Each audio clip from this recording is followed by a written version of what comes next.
Welcome to Mainland Television. I'm Graham O'Brien and this week's Nelson Regional News Roundup. Takaka Caves as you've never seen them, Jetstar bosses visit region, lighting up Nelson gains supreme win and more. 7 regional airport destinations are vying for the attentions of Jetstar to attract the airline service. Nelson Airport CEO Rob Evans met with Jetstar executives last week to present a good case for the airline to supply its service to our region. Chrissy Small caught up with Rob to talk about what the arrival of this new airline would mean for the region's airport. Rob Evans, we haven't had a chance to catch up before, so this is of course Nelson Airport. You're the man in charge of it, and you've come all the way from Australia. You've had quite a bit of a background in airports and helping develop them to the next stage, taking them that step further. You ready for Nelson to take off too? Absolutely, yeah. It's exciting times. I just want to qualify that I haven't come too far. I've come from Wellington, but my previous airport role was in Australia. So yeah, I've been involved in a number of airport developments, and Nelson is really well placed for future growth. And we've got to improve some of the infrastructure and the amenities, and to cater for the growth. And so some really exciting times ahead. Now, we've just had Jetstar here last week, and how did that go? Was the response positive? Oh, it was really great. Everyone really got round, and we've got an important business case to develop here. But I think a really good opportunity, and the support from the community was great on the day. There's a bit of hard work to be done, but they're a real game changer for us, and I think for other regions of New Zealand. So really exciting times there as well. So Rob, look, we're the 4th busiest airport in the country. Realistically, Jetstar would be mad not to come here. Yeah, well, we're not 4th busiest by passenger numbers, and that's really what the game is. We're probably 6th or 7th in that regard. So, but we have a good loyal base here, a good outbound market, good tourism product. We've got good business traffic, and we've got a lot of visitor and friends as well. So there's a lot of those key components of the airline business case that we have. And we do have 800,000 plus people in and out of the terminal every year, which does position ourselves well. But Jetstar they'll want a strong business case and support to come here as well. Right. Now, Rob, okay, so we've got quite a bit of land here at Nelson Airport.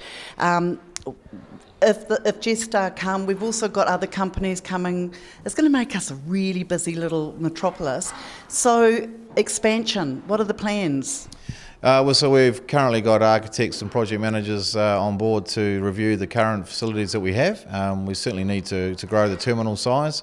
We need to grow the car park size and improve the amenities and the facilities. So all that has been looked at. I think those things take longer than you would like, but these announcements just support the reason that we need to really grow and build the infrastructure for that. So there'll be probably a 12-month process of just design alone and consultation just to get that right. But look, again, it's served us well as terminal for a long time, and we're ready for the next phase and the future growth. What about the prospect of turning Nelson into an international destination? Is the runway going to suffice for international flights? No, it won't, but that's really not the question. And the question is, can we sustain international flights? And having worked in international airports, that's a huge challenge. There is a lot of international airports in New Zealand already for the size of our country. If you think most of them are only 20 or 30 minutes apart, in Australia they're 2 or 3 hours apart. So I don't really think there's a strong case for international traffic in and out of a community this size. But in terms of jet aircraft in the future, the market sizes in Auckland and Christchurch might be big enough that we could support that. But frequency is a wonderful thing, and if you can get a flight every hour to where you want to go, into Auckland, Wellington or Christchurch, I think that's really the key, and having that flexibility is quite important. Okay, Rob, so you've got your designers on board. The councils are on board?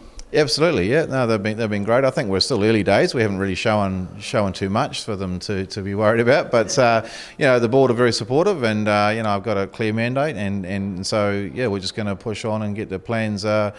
And there'll be no surprises. We won't be doing anything that hasn't been done in other parts. But we want something that reflects who we are and who the region is, and some of the important aspects of its history. So all that is really sort of ahead of us. Rob Evans, thank you very much for your time today. Thanks very much. Nelson woman Verena Mader was arrested along with 3 other Greenpeace activists who were protesting against the government's inaction on climate change last week. She was one of the Greenpeace ninjas to slip through the narrowest cracks in security to dangle off the House of Parliament with banner in hand.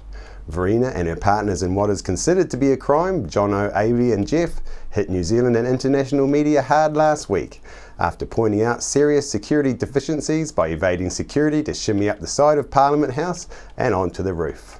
Once up there, they were able to install solar panels and rig a large banner with Prime Minister John Key's grinning face, "Cut pollution, create jobs, yeah nah." The stance was due to the government not introducing legislation in 7 years to reduce climate pollution. Some activists say that climate change is the biggest crisis currently facing the human race and that the lack of action by our leaders puts them on shaky moral ground. We hope to speak with Verena Mader this week about the legal response and fallout so far to this latest protest action. This week, Chrissy Small caught up with the big footprints in the new exhibition of dinosaurs at the Nelson Provincial Museum. She spoke to the museum's CEO, Peter Millwood, about the exhibition, which we covered in news earlier this week. However, she also spoke to Peter about his time as the Nelson Provincial Museum's CEO. Peter Millwood, big footsteps are here at the museum. Can you tell me a bit about this latest exhibition to hit the museum, when it opens, how long it's running for, and why people should come and see it? Right. Well, everyone loves dinosaurs, particularly grandchildren. So the grandparents watching, you're certainly going to need to take the kids to the museum during the July school holidays. The exhibition should open this coming weekend around the 4th or 5th of July. We're just putting the final touches to it. And it's really, though, it is a Nelson story, because this is about footprints that were discovered over in the Wanganui Inlet. Yes, now that's a beautiful part of the Abel Tasman, of course. And now what kind of specimen did they discover? I mean, we've got the picture here. What is it called? Well, it's a four-legged herbivore. So its footprints look a bit like an elephant. They are round, as distinct from, they're not the three-toed carnivore type of footprint. So they're pretty sure. Greg Brown was the GNS scientist who first discovered them, and they've found these footprints along the coastline spread out over a distance of something like 10 kilometres. So clearly quite common, but really fabulous, and the first time that fossilised footprints have ever been found in New Zealand. Right. Do we see the real footprints, the fossilised footprints here, or is there something else you can show the people? We've got casts of the footprints, and we're running a take a selfie with a dinosaur at the exhibition. We're running a competition, and the winner will get a guided trip from Nelson across to Golden Bay to the Wanganui Inlet, and we'll take them and their family and give them a guided tour and show them the real footprints on the mud flats where they were discovered. So that's going to make people like me who often do the track, it'll give us a different perspective of going back in time, because there are areas of the track, of course, that just seem like they're ageless. Well, that's right. These footprints are on private land, so obviously the GNS scientists are going to need to get permission to take people there. It'll be a full day trip, but I think it'll be a great opportunity, and for a family whose kids are into dinosaurs, this will be a wonderful opportunity. We don't know, of course, how long these footprints are going to last, because they're exposed to the weather and to the tide and so on. So that's why taking casts of them, like the ones that we've got in the exhibition, is really important, because then you've at least got something to remember them by, if you like. Right. Now, you've also got other types of dinosaurs on display in this exhibition. You've got also the big footprint here.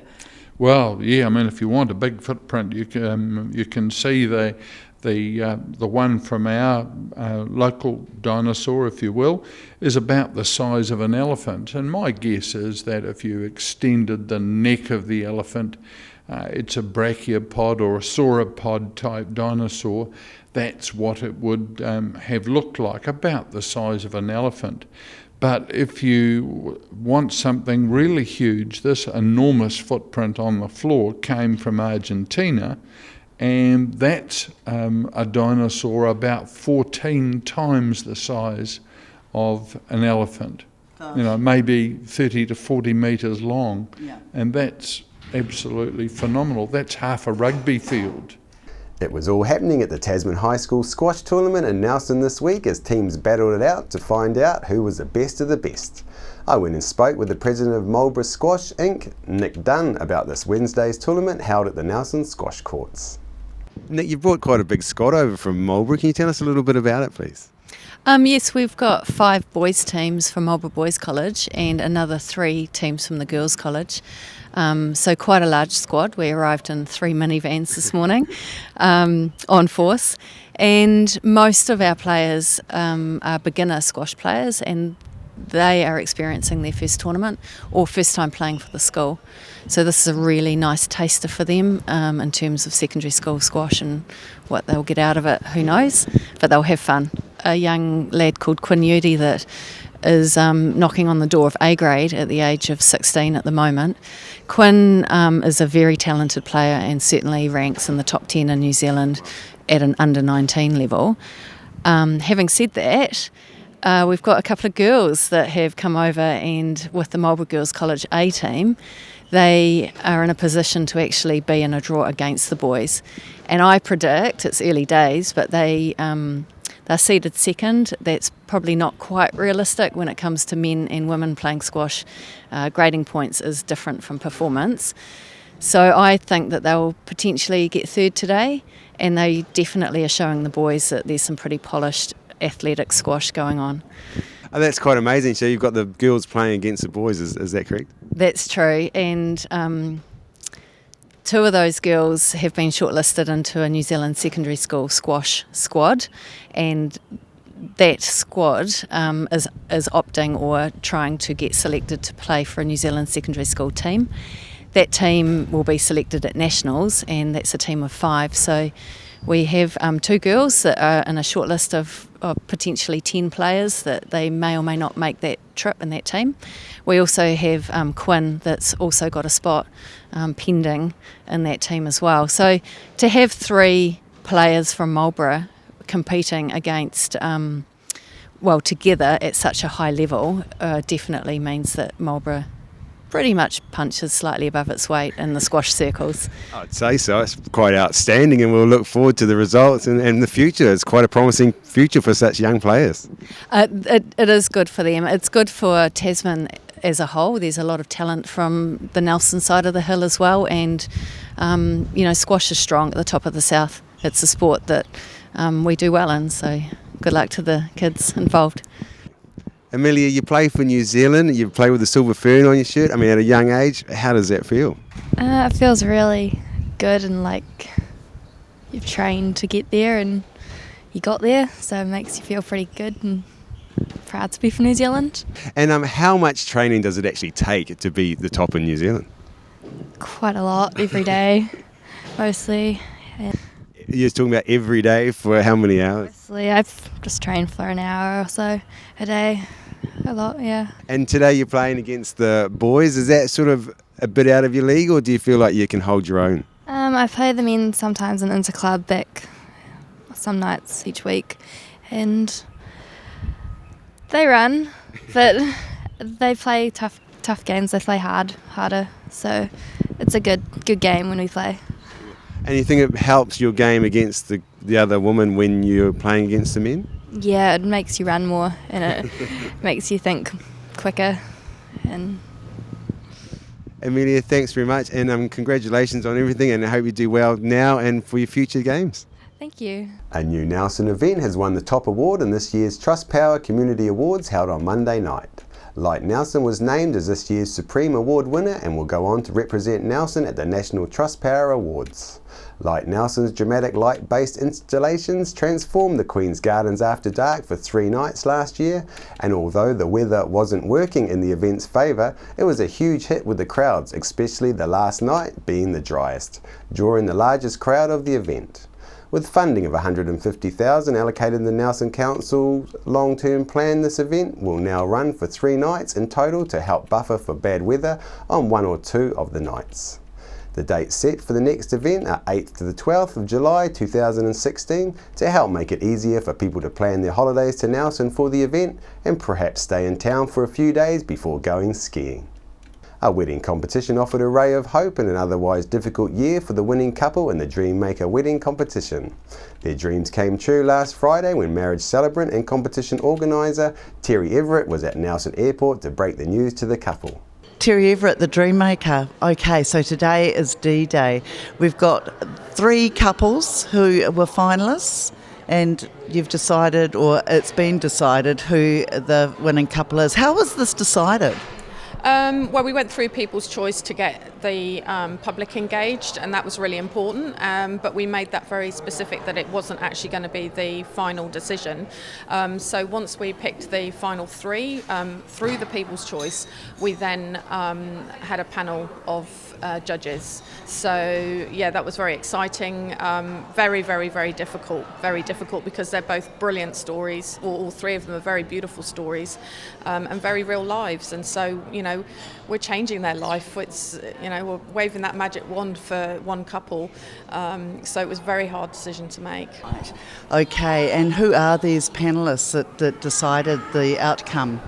Well, they're a group of the people that have actually been sponsoring our event, so obviously they've all got a vested interest in the competition. It's all about the promotion of Golden Bay and their products and services. So we had a private Facebook page where we've had discussions and deliberations for the past week, and yeah, it's been exciting just to watch it all unfold.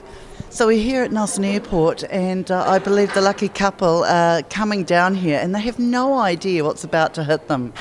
No, they think they've been in discussion with all 3, so they feel that I've had the same discussion with the other 2 couples, but I have set them up a little bit, and because we knew they were coming to the airport today for another decision that they've got to have today, we just felt it'd be really great to make it something special and come down here and make the effort to announce it for them. So they're expecting a phone call, not us. So it's Jessica and Carl are the winners. So where are they from? Tell me a little bit about them. Yeah, well, the story's very beautiful. Jessica's from Motueka, and she worked in one of the internet cafes, and in her spare time, although I'm not sure how she had spare time in an internet cafe, but she would go and do some gaming, and that's where she met Carl, and they engaged in a lot of banter on the internet, and one day he just decided he was going to get on a plane and come to New Zealand, and they travelled to New Zealand together, fell in love, and he went back home and couldn't bear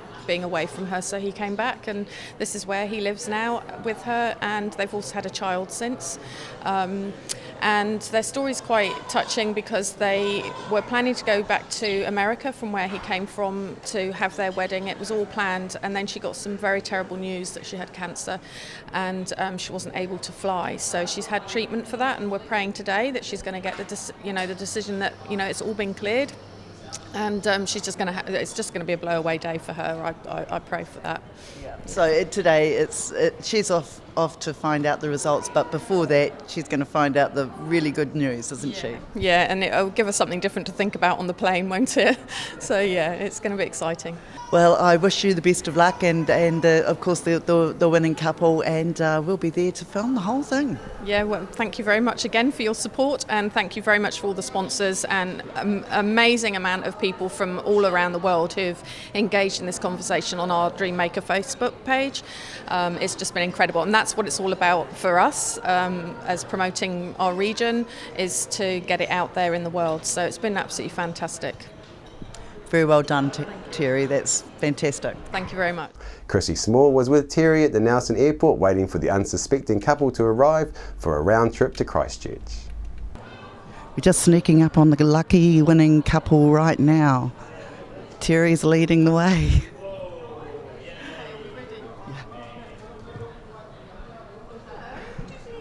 Jessica and Carl, by any chance? We are. We're waiting. We're waiting for a very special prize. You this are is the for winners you. of the Dreammaker Oh. Wedding 2015.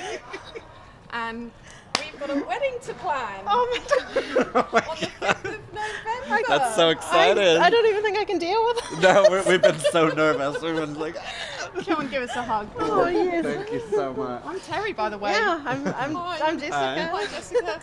This is amazing. This is mainland. Hi. Hi, Mainland. Chrissy from Mainland. Congratulations, this is great news. And just going to start the day of great news off, I'm sure. So Yes. congratulations.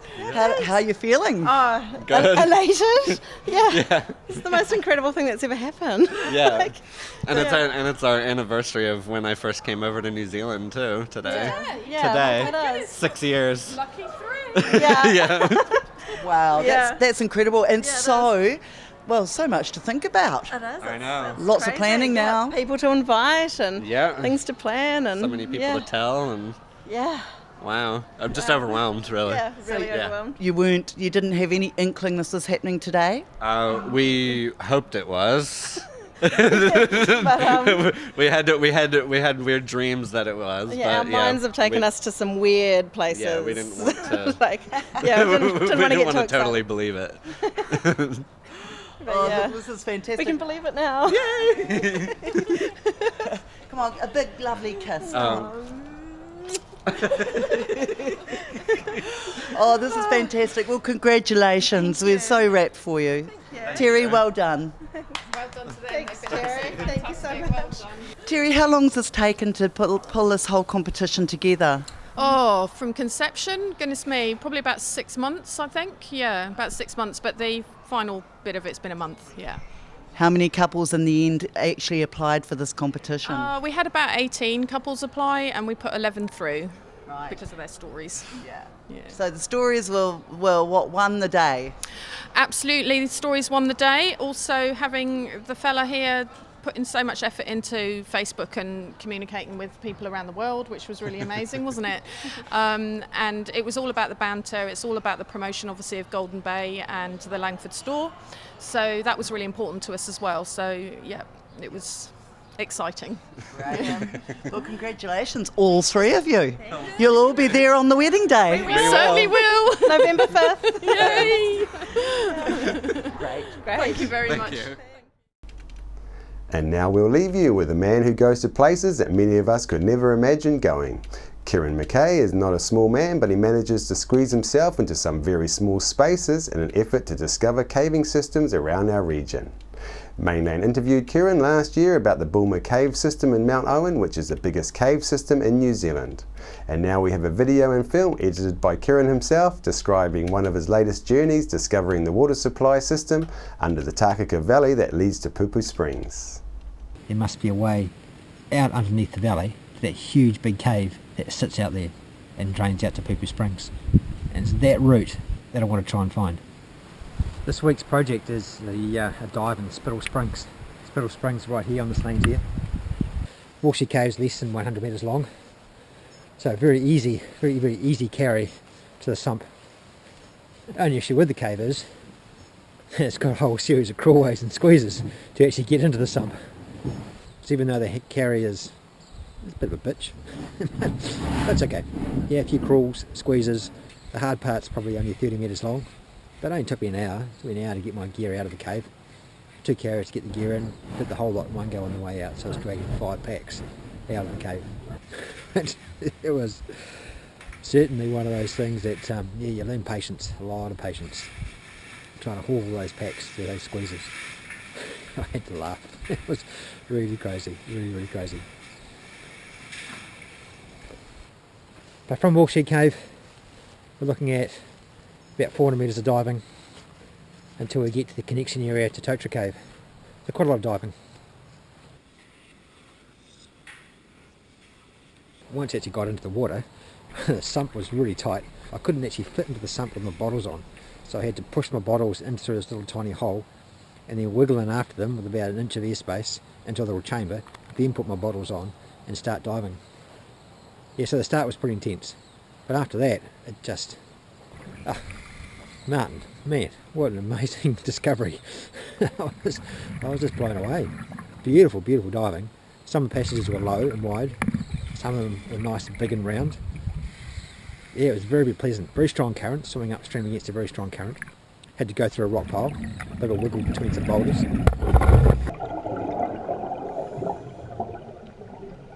After the break, we'll bring you the latest weather update and some events and happenings coming up from around the region. Welcome me hearties to Smugglers Pub and Cafe, famous for hearty meals, craft ales and a friendly service way. Sensational seasonal menus with meals all day and evening too, or sail in for a snack with special menus for young smugglers and you. Settle in for a jolly old time, relax and enjoy our award-winning dining and lovely fine wine. Decked out in an old worldly way, we're open 7 days. Book or come on in to 8 Muritai Street, not far from a beach, walk or swim. Phone 546408. I'm Francis from Nelson Auto Glass. We repair all auto glass, stone chips, windscreen replacements, scratch removal. If you have an auto glass issue, our team will sort it. Nelson Auto Glass Specialist, 84 Vanguard Street, Nelson. Hi, my name's Ian Mortimer. Mortimer Auto Upholstery is your one-stop shop for all your upholstery needs. We do car and boat interiors, boat canopies, ute tonneau covers, canvas and PVC fabrication. Call in and see us in Oxford Mews, 72 Oxford Street, Richmond.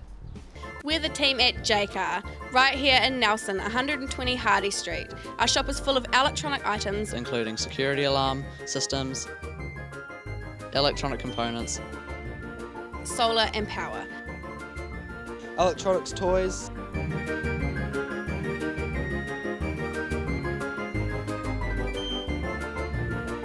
sound systems, cables, and much, much more. Jaycar, 120 Hardy Street, Nelson.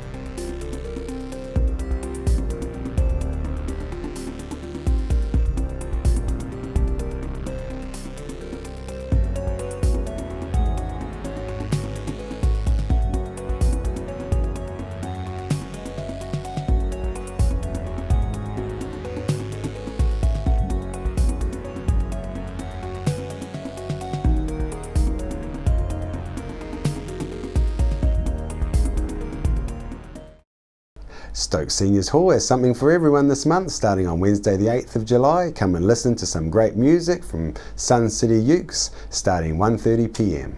Thursday the 9th, enjoy the piano music and sing-along tunes of the new performer Sharon Rogers, also from 1:30 p.m. Both are a donation of $3. And then on Tuesday the 14th of July, it's Bastille Day, lunch starting at 12 p.m. The cost is $14 with a drink included. Please book. On behalf of the team here at Mainland Television News, thank you for joining us.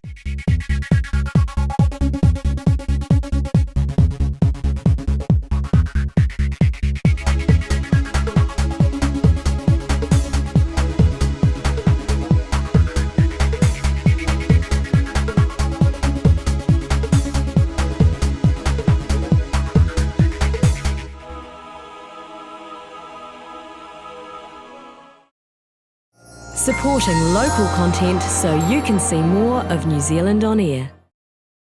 Why would you want to pay as much as $1,000 for a single bed mattress when you can buy a high quality locally made mattress like this for as little as $220? And a queen size mattress could cost you in excess of $3,000, but at Nelson Beds you could have a mattress like this as low as $425. So why would you go out and spend a fortune on your child's bedroom when you can come to Nelson Beds and buy a complete single mattress and base set, a 7-drawer Scotch chest, a headboard and a 3-drawer bedside cabinet for as little as $979? So call and discuss our custom manufacturing options and local after sales service at Nelson Beds, Nelson's only bedding manufacturer.